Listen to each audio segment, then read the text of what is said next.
Waldwick.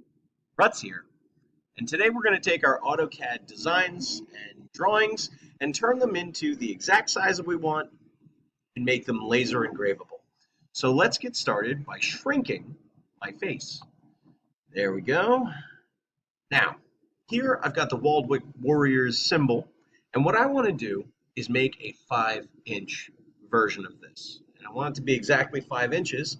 So what I need to do, first off, I got to know the units I'm in. So I set my units to millimeters.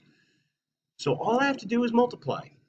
I want 5 inches, and I know that 25.4 millimeters is in 1 inch. So I multiply 25.4 times 5, and I get 127. So what I did is I made a line underneath that's 127 millimeters long. That's going to be as wide as I want. What I'm also going to do is make a line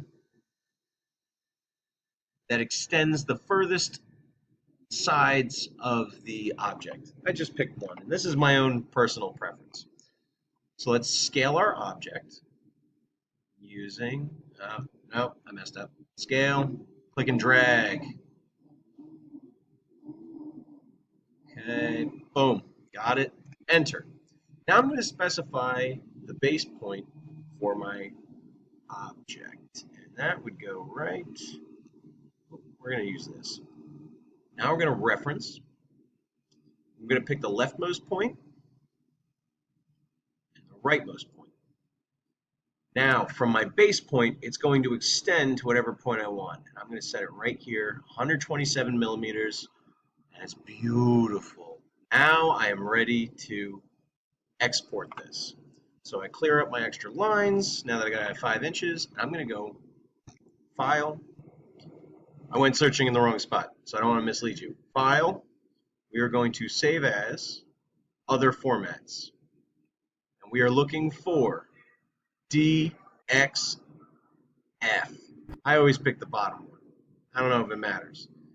Move my face. I'm going to save this somewhere I can find it. So Waldwick Warriors, 5 inches. Great. Now we're going to go to our Lightburn software, where I introduced you before.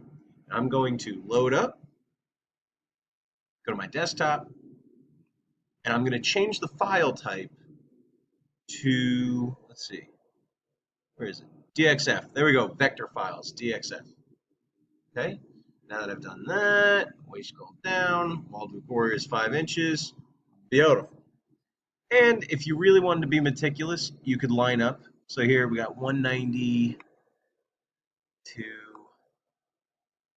like 315, 190, so that's going to be 100. Yeah, it seems about right, so we're good. And what I really like about exporting it this way is that it's already centered on my spread. So that's how you export AutoCAD files to be usable with LightScribe. Excuse me, my goodness. Play around with your own files. See if you can convert it to the size that you need, depending on the units that you have, and happy building.